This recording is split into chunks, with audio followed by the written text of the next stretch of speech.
Good morning class. मैं Mohan Kumar Singh, BCA department, RSS science college Sitamarhi से certificate इन computer application के इस वीडियो लेक्चर सेशन में आप सभी का बहुत बहुत वेलकम है। और आज का जो हमारा टॉपिक होगा उन टॉपिक पे जाएंगे, लेकिन मैं उससे पहले बता दूं आपको कि ये माइक्रोसॉफ्ट वर्ड का तीसरा लेक्चर है। और इसके अंदर भी हम लोग होम मेन्यू बार के अंदर ही कई सारे ऑप्शन, जैसे ये वर्ड खुला हुआ है आप देख रहे होंगे, ये होम मेन्यू बार है, ये इंसर्ट है, ये मेन्यू बार है सबके सब। तो होम मेन्यू बार का जो फॉन्ट सेक्शन था, इसको हम लोग ने इससे जस्ट प्रीवियस लेक्चर में देखा था। आज हम लोग पैराग्राफ सेक्शन को देखेंगे कि इसके कौन कौन से टूल किस किस काम के लिए यूज होते हैं, और साथ ही फाइंड रिप्लेस को भी हम लोग देखेंगे। तो सबसे पहले इसमें आइए बुलेट्स को हम लोग जान लेते हैं। यहाँ पे ये बुलेट्स है और यहाँ पे ये नंबरिंग है। बुलेट्स और नंबरिंग क्या काम करता है, तो क्या कहता है, वे फर्स्ट बुलेट्स और नंबरिंग को यूज करने का दो तरीका है। एक पहला तरीका है select the item already written, मतलब जो भी आइटम पहले से लिखा हुआ है उसको सेलेक्ट कर लेना है and click on bullets option and choose the proper bullets as we want. जैसे फॉर एग्जांपल मैं एक और डॉक्यूमेंट्स खोल लेता हूँ वर्ड में, है ना, और यहाँ पे मैं लिखता हूँ हिंदी, हिंदी लिखता हूँ, इसके नीचे मैं इंग्लिश लिखता हूँ, इंग्लिश लिखता हूँ, इसके नीचे नीचे एस एन एस के शॉर्ट में संस्कृत लिख देता हूँ, M A T H math लिख देता हूँ। तो ये आइटम्स जो है हमारा पहले से रिटर्न है, ठीक है। इसका मैं ज़रा साइज इंक्रीज कर दूँ। तो इस पर यदि बुलेट्स लगाना चाहते हैं तो इसको ऐसे सेलेक्ट कर लीजिए और यहाँ पर क्लिक करेंगे तो ये बुलेट्स लग जाएगा। लेकिन ये बुलेट्स यदि हमें पसंद नहीं है तो हम क्या करें, तो इसके लिए देखिए यहाँ पर देखिए दो पार्ट है इस बुलेट्स में। एक तो ये पार्ट है और एक ये एरो के सिंबल वाला पार्ट्स है। तो यहाँ पर क्लिक करेंगे तो बुलेट्स के बहुत सारे वेराइटी आपको नज़र आ जाएंगे। यहाँ से जो आपको पसंद हो वो इसके ऊपर आप सेट कर सकते हैं, ठीक है।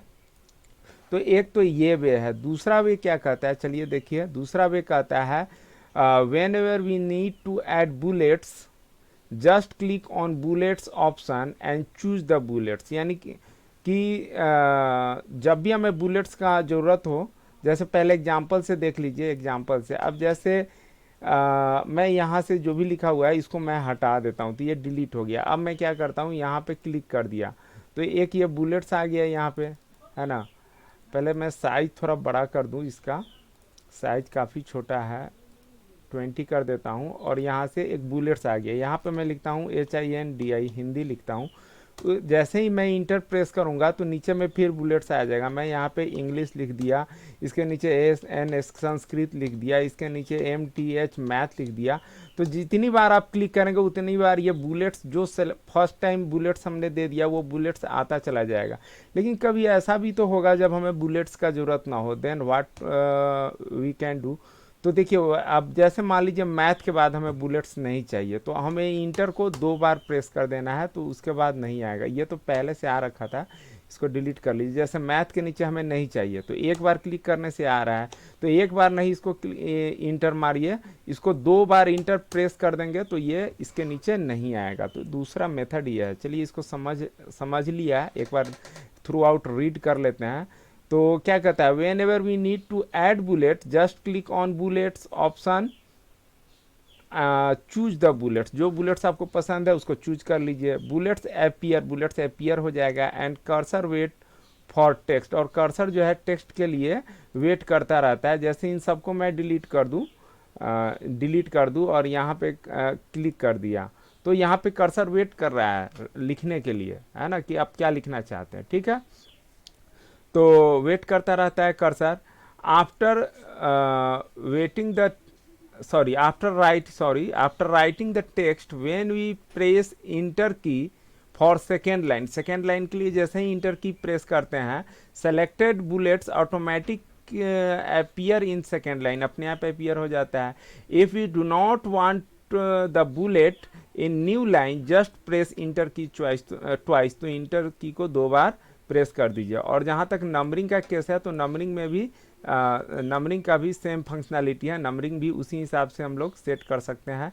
जैसे यहाँ पर क्लिक कीजिए तो जो नंबरिंग आपको पसंद हो वो आप इसमें से सेलेक्ट कर सकते हैं, ठीक है।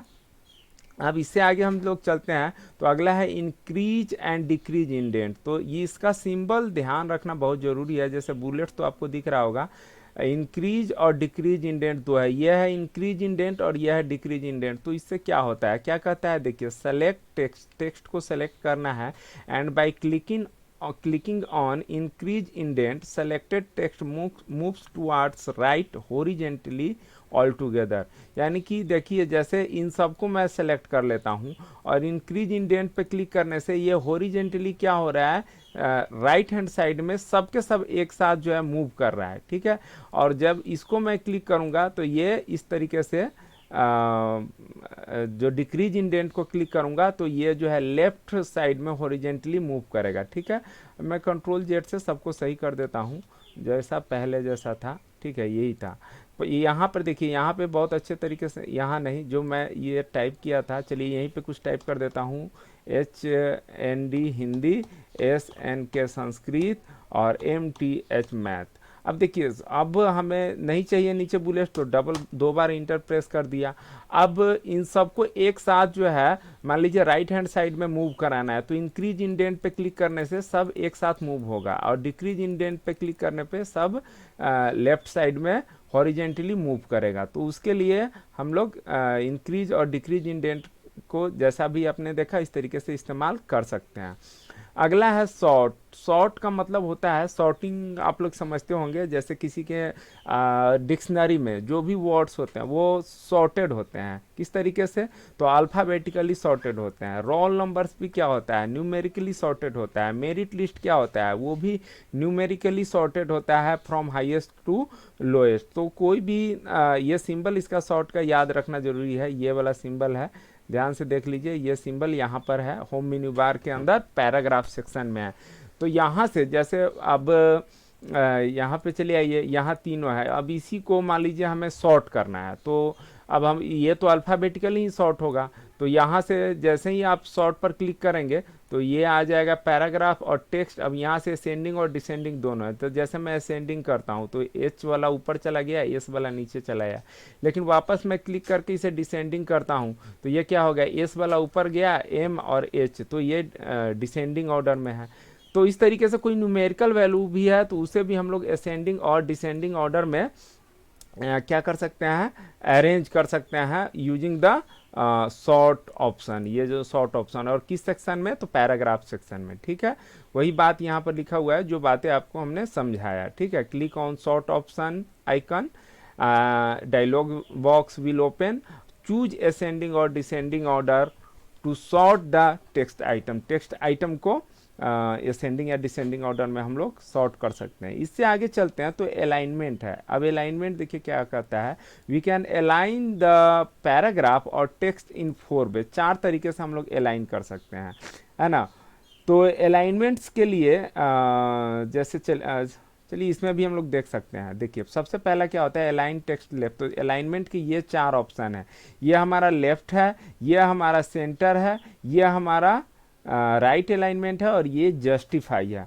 तो इसको यहाँ पे बहुत अच्छे तरीके से इसमें हम लोग समझ सकते हैं। जैसे इस पूरे को सेलेक्ट कर लिया तो अभी क्या है, ये देखिए जस्टिफाई पर ये ब्लिंक कर रहा है। इट मीन्स देखिए, ध्यान से देखिए, यहाँ से टेक्स्ट का जो इधर से जितना भी टेक्स्ट है वो सब एक बराबर है, एक एक एक एक कह लीजिए कि एक लाइन में है। जैसे यहाँ से मैं रूरल ड्रॉ करता हूँ तो देखिए सब के सब एक लाइन में है, और फिर उसी तरीके से यहाँ से भी सब एक लाइन में है, तो ये जस्टिफाइड है।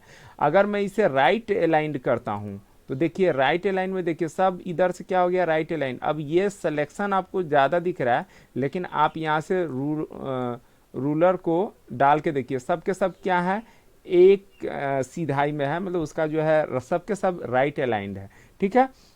अगर वापस मैं इन सबको सेलेक्ट कर लेता हूँ, सेंटर करता हूँ, तो सेंटर में क्या होगा कि सेंटर में देखिए चूंकि हमने लिखना शुरू किया है यहाँ से, देखिए सेंटर ऐसे इसमें इसलिए नहीं आपको समझ में बहुत बेटर आएगा बिकॉज यहाँ से मैं पैराग्राफ का सेटिंग कर रखा हूँ कि इससे आगे ही मुझे लिखना है ना। यहाँ पर सेंटर समझिए, जैसे देखिए इन सबको पकड़ लिया और इसको सेंटर किया, तो देखिए इधर से ये डिस्टेंस और इसका ये डिस्टेंस दोनों साइड से बराबर है। और इसी को मैं यदि लेफ्ट अलाइन करता हूँ तो यहाँ क्लिक करते हैं तो लेफ्ट अलाइंड हो जाता है। चलिए इसको राइट अलाइन भी करके देख लीजिए, तो राइट अलाइंड हो गया। तो ये राइट अलाइंड है, ये लेफ्ट अलाइंड है, ये सेंटर हो गया, और ये जस्टिफाई। तो जस्टिफाई इसमें पता नहीं चलेगा आपको। जस्टिफाई के लिए हमारे पास जैसे ये टेक्स्ट लिखा हुआ है, बहुत सारा टेक्स्ट लिखा हुआ है, इतना टेक्स्ट लिखा हुआ हो तभी आपको जस्टिफाई का जो फ़र्क है वो नज़र आएगा। अब इन सब के लिए यानी कि अलाइन टेक्स्ट लेफ्ट के लिए, सेंटर के लिए, राइट के लिए और जस्टिफाई के लिए शॉर्टकट कमांड भी है। तो कीबोर्ड से कमांड है Ctrl+L, Ctrl+E है सेंटर के लिए। Ctrl+C सेंटर के लिए नहीं होता है, बहुत लोग सेंटर का C लेंगे, नहीं, Ctrl+C से कॉपी होता है। उसके बारे में अगर बताया हुआ है तो सही है, नहीं तो फर्दर आगे हम लोग यूज करेंगे ही। तो Ctrl+E से सेंटर होता है, Ctrl+R से राइट अलाइनमेंट होता है, Ctrl+J से जस्टिफाई होता है, ठीक है। और चलिए इससे आगे हम लोग चलते हैं। तो अगला है हम लोगों का लाइन स्पेसिंग है। तो क्या कहता है, we can reset the vertical space among the lines of text, है ना। कोई भी लाइंस ऑफ टेक्स्ट है, जैसे ये लाइन ऑफ टेक्स्ट है, तो इन सभी लाइनों के बीच का जो वर्टिकल स्पेस है इसको हम लोग रीसेट कर सकते हैं। तो ये लाइन स्पेसिंग का सिंबल है। यहाँ पे भी लाइन स्पेसिंग का आपको दिख जाएगा, ये रहा, ये सिंबल है लाइन स्पेसिंग का। तो देखिए क्या कहता है, सेलेक्ट द टेक्स्ट लाइन और पैराग्राफ, यानी जितना लाइन है, जैसे इसमें क्या है, इसमें 3 लाइन है तो इसको इस तरीके से सेलेक्ट कर लेना है।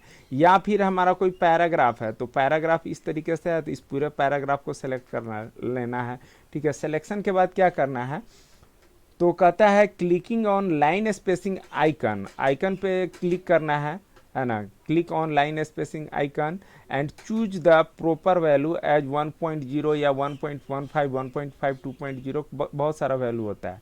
तो जैसे देखिए ये मेरा अभी सेलेक्टेड है, तो मैं लाइन स्पेसिंग पे क्लिक करता हूँ तो यहाँ पे कई सारा वैल्यू आएगा। तो यहाँ भी 1.15 दिखा रहा है, तो इसको मैं 3.0 करता हूँ, तो देखिए बढ़ गया ये, है ना। इसे मैं कम करना चाहता हूँ 1.0, तो इस तरीके से कम भी कर सकते हैं। तो मैं अपने ज़रूरत के हिसाब से 1.15 सेट करके रखा था। तो ये लाइन स्पेसिंग यहाँ से इस तरीके से हम लोग सेट कर सकते हैं। यहाँ पे भी देख लीजिए, अगर ये सेलेक्टेड है तो लाइन स्पेसिंग में गया, इसको 2.5 किया तो बढ़ गया, इसको कम करना है 1.0 कीजिए तो कम हो जाएगा। तो इस तरीके से लाइन स्पेसिंग का हम लोग यूज कर सकते हैं। इससे आगे हम लोग चलते हैं। तो अगला है शेडिंग, शेडिंग वाला टूल ये है हमारा, ठीक है। शेडिंग का आइकन यहाँ पे देख लीजिए, यह है शेडिंग का आइकन, सेम आइकन यहाँ पे बना हुआ है। तो क्या कहता है, देखिए we can set the background colour behind the text for a whole line using this tool, मतलब पूरे लाइन के लिए, पूरे लाइन के लिए, पूरे सेलेक्टेड कोई भी लाइन है तो उस पूरे लाइन के लिए उसे बैकग्राउंड में कलर, बैकग्राउंड में हम लोग कलर सेट कर सकते हैं। तो कैसे कर सकते हैं, तो select the text item and click on icon and choose proper colour as we want. तो इस आइकन पे क्लिक करना है। तो जैसे अब देखिए यहाँ पे समझाने, अच्छा एक चीज़ देखिए, इससे जस्ट प्रीवियस लेक्चर में हमने बताया था टेक्स्ट हाइलाइटर, और इसके बारे में भी हमने कहा था कि ये बैकग्राउंड में कलर्स इसके थ्रू हम लोग सेट कर सकते हैं और शेडिंग के थ्रू भी कर सकते हैं। तो दोनों में डिफरेंसेस क्या है, क्या दोनों टूल एक ही जैसा काम करता है? देखिए काम तो दोनों का एक ही जैसा है, लेकिन थोड़ा सा फॉर्मेटिंग में डिफरेंसेस है। अब एग्जाम्पल से आपको बहुत अच्छे तरीके से समझ में आएगा, है ना। ये देखिए एग्जाम्पल हमने लिया है टेक्स्ट हाइलाइटर और शेडिंग को डिफरेंशिएट करने के लिए। जैसे मैंने कुछ लिखा कि मैंने माई 10th क्लास सब्जेक्ट, इस तरीके से 6 सब्जेक्ट थे। तो यहाँ पर देखिए हिंदी के पीछे देखिए, ध्यान से देखिए, हिंदी पे मैं क्लिक करता हूँ, है ना। तो हिंदी में जो है ये टेक्स्ट हाइलाइटर लगा हुआ है, इंग्लिश में जो है शेडिंग लगा हुआ है, संस्कृत में भी शेडिंग है, मैथमेटिक्स में फिर टेक्स्ट हाइलाइटर है, सोशल साइंस और साइंस में क्या लगा हुआ है, तो शेडिंग लगा हुआ है। देखिए यहाँ पर क्या कहता है, in above example first and fourth number, first number और fourth number item formatted as text highlighter, but rest item second, third, fifth and sixth formatted as shading. Hence we can say that, इस तरीके से हम लोग कह सकते हैं, text highlighter only cover background area behind the text, केवल text के पीछे का जो एरिया है, केवल टेक्स्ट के पीछे का जो एरिया है उसी को ये टेक्स्ट हाइलाइटर जो है कलर करता है। But shading cover the whole line और whole area inside a table cell. अगर कोई हमारे पास टेबल, जैसे यहाँ पे एक टेबल बना हुआ है तो इसके सेल्स है 1 2 3, 3 और 4 सेल है, तो शेडिंग जो है पूरे सेल को कवर करेगा। जैसे यहाँ पर देखिए, यहाँ पर भी हेलो सीसीए लिखा हुआ है और यहाँ पर भी लिखा हुआ है। तो चलिए इन सब को मैं अभी हटा देता हूँ, ठीक है। यहाँ पर सॉरी एक सेकेंड, यहाँ पे शेडिंग लगा हुआ है तो यहाँ पे शेडिंग मैं नो शेडिंग कर देता हूँ। और यहाँ जो सीसीए लगा हुआ है इसके पीछे भी नो हाइलाइटर कर देता हूँ, नो कलर कर देता हूँ, ठीक है। अब जो ये लिखा हुआ आइटम है आपको दिख नहीं रहा है बिकॉज इसका फॉन्ट कलर वाइट है, तो कैसे दिखेगा। तो फॉन्ट कलर चलिए अभी फ़िलहाल मैं रेड कर देता हूँ, ठीक है। अब पहला वाला जो ये दोनों है, इन दोनों को मैं सेलेक्ट करके यहाँ पे हाइलाइटर से बैकग्राउंड में पीला कलर डालता हूँ, येलो कलर डाला तो देखिए केवल टेक्स्ट के पीछे है। लेकिन यहाँ हेलो सीसीए को सिलेक्ट करके यहाँ पे भी येलो कलर ही मैं डाल रहा हूँ, तो ये क्या किया है, पूरे सेल को कवर कर लिया है। तो this is the major difference between highlighter, text highlighter and shading. चलिए इससे आगे अब आज का जो लास्ट टॉपिक है हमारा होम मेन्यू बार का। अब इसमें एक टूल आपका रह जाता है ये वाला, तो इस पे हम लोग बहुत वर्क करने वाले हैं एक्सेल में, इसको बॉर्डर बोलते हैं। तो इस बॉर्डर के ऊपर एक्सेल में हम लोग बहुत सारा वर्क करने वाले हैं, और यहाँ पे वर्ड में इसका कोई खास यूज नहीं है, बट एक्सेल में इसका बहुत ज़्यादा यूज है। तो जब हम लोग एक्सेल पढ़ेंगे तो इस बॉर्डर सेक्शन को, बॉर्डर ऑप्शन को हम लोग देखेंगे, ठीक है। और अब इसमें हम लोग चलते हैं फाइंड एंड रिप्लेस पे। तो देखिए फाइंड एंड रिप्लेस क्या कहता है, फाइंड क्या होता है, देखिए sometimes we have a documents that contains a large number of words, है ना, कि एक ऐसा डॉक्यूमेंट्स है जो कि जिसके पास बहुत सारे वर्ड्स है, मतलब कि 1000 2000 वर्ड्स है। And from that documents we want to find the position of a specific word, यानी किसी स्पेशल वर्ड का, कोई एक स्पेसिफिक वर्ड का हम लोग कुछ हमने लिख रखा है, उसका पोजीशन जानना चाहते हैं कि वह हमने पूरे डॉक्यूमेंट्स में कहाँ पर लिखा है। This work is too tedious, ये बहुत ही टीडियस वर्क है, मतलब बहुत ही बोझिल सा लगता है। तो क्या कहता है, we can find easily using the find tool, उस find tool available under home menu bar towards right top corner, और by just pressing the keyboard command Ctrl+F। तो या तो यहाँ पे क्लिक करके भी हम लोग पता कर सकते हैं, या फिर Ctrl+F कीबोर्ड से दबाएंगे, Ctrl और F, तो भी ये इस तरीके से हम लोग पता कर सकते हैं। तो इस पे देखिए, जैसे ही इस पर क्लिक करते हैं या फाइंड बटन पे क्लिक कीजिए या Ctrl+F को प्रेस कीजिए, there is a dialog box will appear, एक डायलॉग बॉक्स अपीयर होता है। Under this box types the specific word, जिस वर्ड को पता करना चाहते हैं उसका पोजीशन, उसको टाइप करना है। And by clicking on find next button we can find the position of the specific word, उस स्पेसिफिक वर्ड का पोजीशन हम लोग जान सकते हैं। फॉर एग्जांपल जैसे अब देखिए यहाँ से जो सिलेक्शन है इसको मैं हटा दिया, अब इसमें फाइंड मैंने यहाँ पे लिखा है और कहीं पे भी लिखा है, तो चलिए देख लेते हैं। यहाँ पर क्या करना है, फाइंड आपको टाइप कर देना है जो वर्ड आप ढूंढना चाहते हैं, और फाइंड नेक्स्ट पर क्लिक करेंगे तो ये आपको दिखा देगा यहाँ पे फाइंड लिखा हुआ है, फिर क्लिक किए तो यहाँ लिखा हुआ है, फिर क्लिक किए तो यहाँ लिखा हुआ है। देखिए हर जगह जहाँ जहाँ भी फाइंड होगा, क्लिकिंग नेक्स्ट पर क्लिक करते ही ये हर फाइंड को आपको शो कराना शुरू कर देगा, और जब टोटली शो करा देगा आपको तो ये लिख देगा कि हमने सर्चिंग जो है फिनिश कर दिया है, ठीक है। तो इस तरीके से फाइंड बटन का यूज, फाइंड कंट्रोल का हम यूज कर सकते हैं। अगला कंट्रोल या जो टूल है हमारा वो है रिप्लेस। तो देखिए अब कई बार ऐसा होता है कि समटाइम्स वी मे टाइप, हम लोग टाइप कर देते हैं and an incorrect spelling for a specific word in a large document, एक बहुत बड़ा डॉक्यूमेंट्स है उसमें कोई एक स्पेलिंग है उसको हम लोग गलत टाइप कर देते हैं, और बार बार वही गलत स्पेलिंग ही हम लोग टाइप करते चले जाते हैं। And that words come so many times in our documents, और वो वर्ड हमारे डॉक्यूमेंट्स में बहुत बार आ रहा है।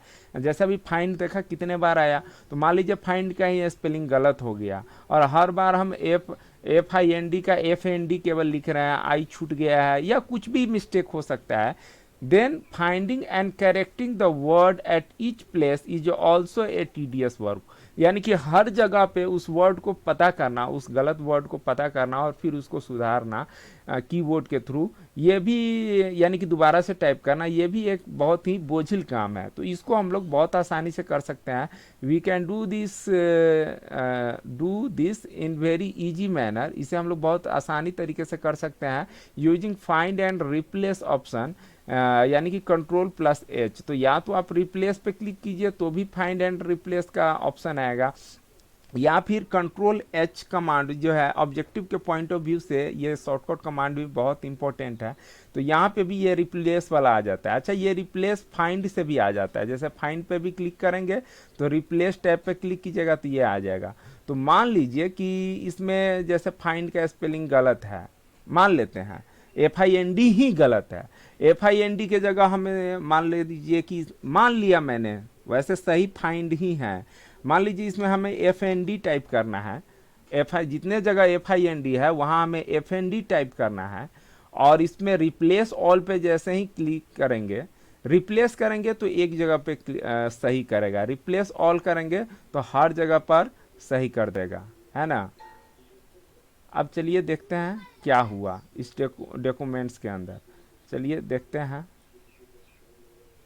देखिए हर जगह जहाँ जहाँ भी FIND था उसको FND कर दिया है, यहाँ भी FND कर दिया है, FNDING FND कर दिया है ना, यहाँ भी FND कर दिया है। तो मान लीजिए ये तो अब गलत हो गया, लेकिन मैं एग्जाम्पल के थ्रू आपको दिखाया जहाँ जहाँ वापस FND को FIND करते हैं तो फिर कंट्रोल+H प्रेस कर दीजिए और फाइंड वाट में FND कीजिए, रिप्लेस विथ में ये ऑलरेडी टाइप्ड है, नहीं भी टाइप हो तो आप टाइप कर लीजिए FIND फाइंड, इस तरीके से टाइप कर लीजिए और रिप्लेस ऑल कर दीजिए, यस कर दीजिए। 9 जगह पे ये रिप्लेस किया है ना, और देखिए हर जगह सही हो गया स्पेलिंग। तो चलिए इसी के साथ मैं अपना वीडियो यहीं पे एंड करता हूँ। आपने मेरा वीडियो देखा इसके लिए बहुत बहुत धन्यवाद, और नेक्स्ट सेशन में जो भी नया टॉपिक होगा उनके साथ हम पुनः उपस्थित होते रहेंगे। आपने मेरा वीडियो देखा इसके लिए पुनः एक बार और धन्यवाद।